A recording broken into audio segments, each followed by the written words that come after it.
Assalamualaikum warahmatullahi wabarakatuh, para siswa sekalian. Selamat berjumpa kembali dengan pembelajaran jarak jauh, khususnya para siswa kelas 10 SMA, dimanapun Anda berada. Oke, pada kali ini kita akan membicarakan tema berikutnya, yaitu usaha dan energi. Sebelum terlalu jauh kita bicara usaha dan energi, kita perhatikan video berikut. Perhatikan video ini.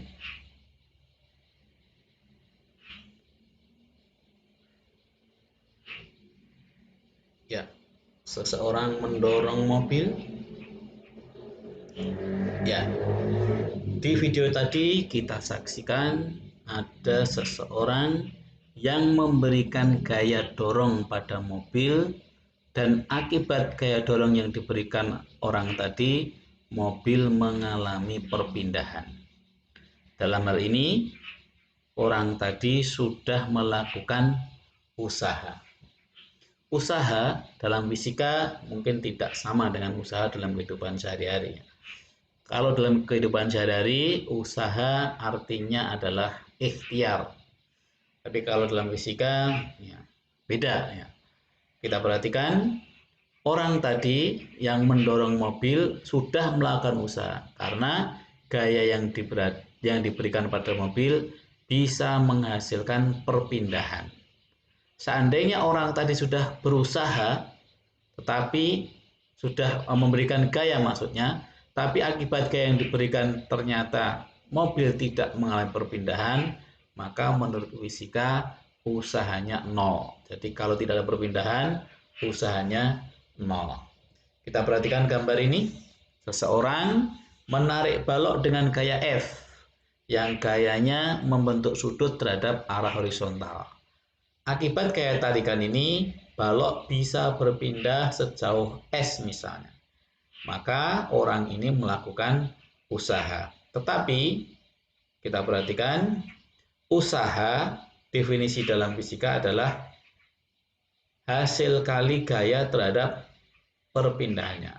Usaha atau kerja, simbolnya W, adalah hasil kali skalar antara gaya dengan perpindahannya. Artinya, gaya yang diperhitungkan untuk dikalikan dengan perpindahan adalah gaya yang arahnya sama dengan arah perpindahan. Dari gambar ini, gaya yang mengakibatkan balok berpindah sejauh S bukan F, melainkan komponen F pada arah horizontal, yaitu F cos theta. Sehingga usaha secara umum persamaannya adalah W sama dengan F cos theta kali S. Dengan W usaha, F-nya gaya, S-nya perpindahan. Theta sudut pengapit antara gaya terhadap arah perpindahannya. Seandainya gayanya arahnya sudah sama dengan arah perpindahan, itu artinya tetanya 0. Berarti dari persamaan tadi, cos theta bernilai 1. Dari W sama dengan F cos theta kali S. Kalau cos theta bernilai 1, berarti W sama dengan F kali S saja. Kita perhatikan, balok ini ya, ditarik dengan gaya yang arahnya sama dengan arah perpindahan, yang akibatnya balok berpindah sejauh S. Ya, seperti ini. Jika arahnya sama dengan arah perpindahan, maka persamaan usahanya W sama dengan F kali S. Demikian pengertian usaha. Usaha satuannya dalam joule. Oke, kita lanjut pada energi. Ya. Energi itu adalah kemampuan untuk melakukan usaha atau kemampuan untuk melakukan kerja. Di dalam mekanika, energi dibedakan menjadi 3. Yang pertama adalah energi potensial, yang kedua energi kinetik, dan yang ketiga adalah energi mekanik. Oke, kita bahas satu persatu. Yang pertama adalah energi potensial. Energi potensial adalah energi yang dimiliki benda karena kedudukannya atau karena letaknya. Kalau energi potensial gravitasi itu berarti karena ketinggiannya.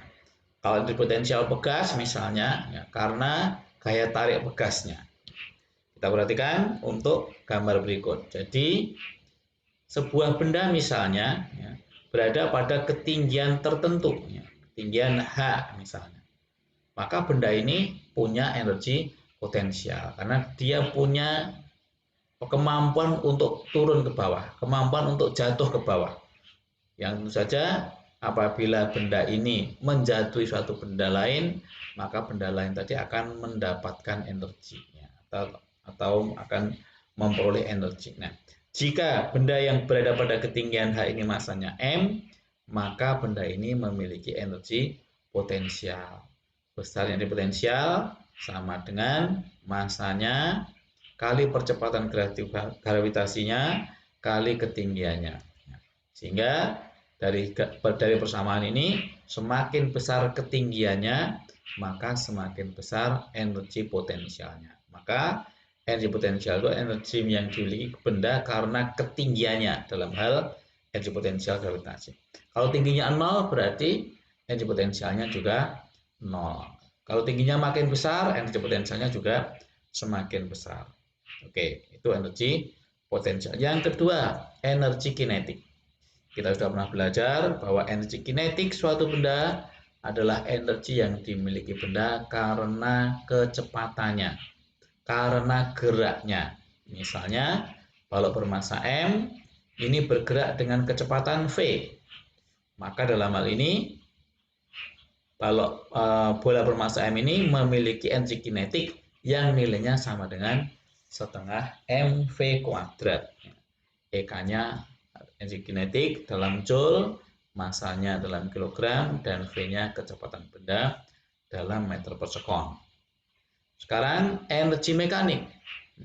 Suatu benda itu ketika dia memiliki energi potensial maupun kinetik, maka dia juga punya energi mekanik. Pengertian energi mekanik adalah jumlah energi potensial dan energi kinetik suatu benda pada suatu saat atau pada saat yang sama.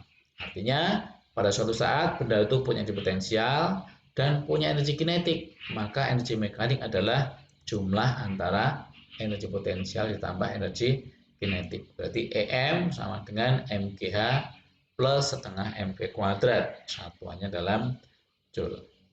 Para siswa sekalian, sekarang kita lanjutkan hubungan antara usaha dan energi. Mengapa kita hubungkan? Karena memang dari analisa tadi ada satu kesamaan, yaitu usaha satuannya joule, F kali S itu joule, energi satuannya juga joule. Berarti antara usaha dan energi itu pasti ada hubungannya. Kita perhatikan hubungan antara usaha dengan energi potensial. Misalnya bola ini jatuh ya. Bola ini jatuh, semula tingginya H1 ya. Kemudian turun ke bawah, jatuh sehingga tingginya menjadi H2 misalnya. Maka dalam hal ini bola telah melakukan usaha. Karena bola berpindah sejauh S misalnya. Dalam ini S-nya tentu adalah H1 dikurangi H2. Gaya mana yang menyebabkan bola ini berpindah? Yaitu gaya berat.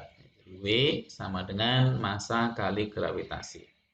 Maka usaha yang dilakukan oleh bola ini sama dengan F kali S.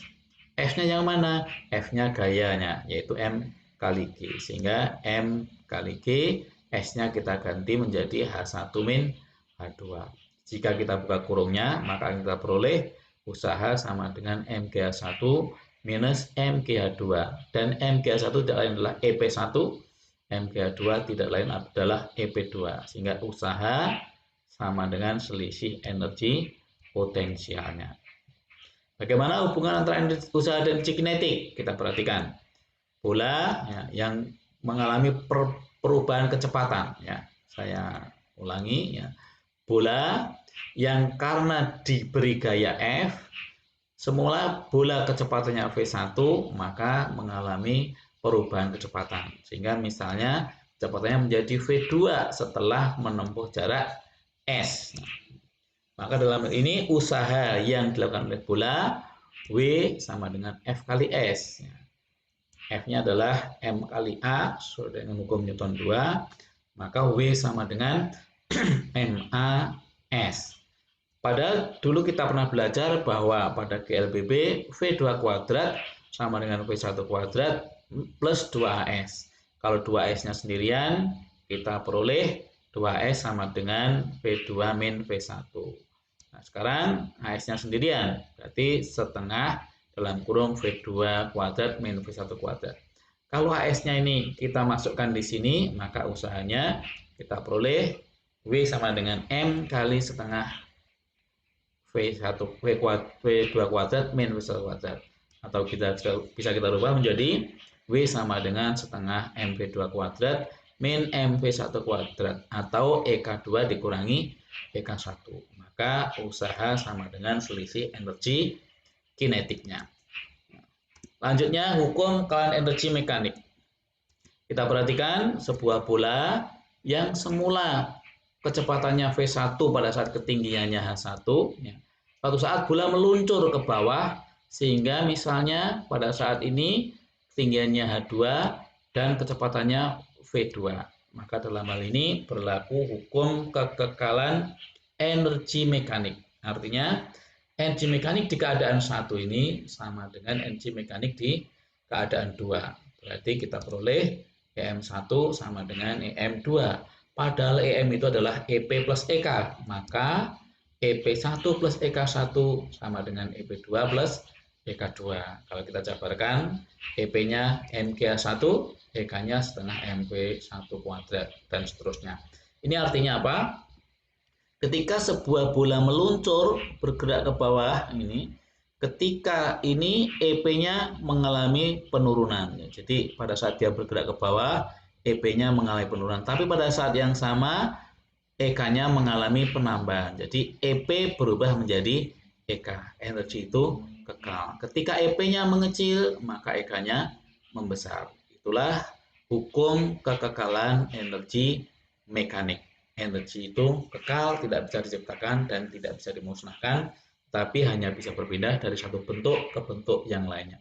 Ketika bola ini bergerak lagi naik misalnya, maka EP-nya berkurang, EP-nya bertambah, EK-nya berkurang. Sehingga EP plus EK itu selalu konstan. Maka dikenal dengan hukum kekekalan energi mekanik. Demikianlah para siswa, pertemuan kita pada hari ini membicarakan tentang usaha dan energi. Sampai bertemu kembali pada pertemuan yang akan datang. Mudah-mudahan kita senantiasa dalam keadaan sehat. Assalamualaikum warahmatullahi wabarakatuh.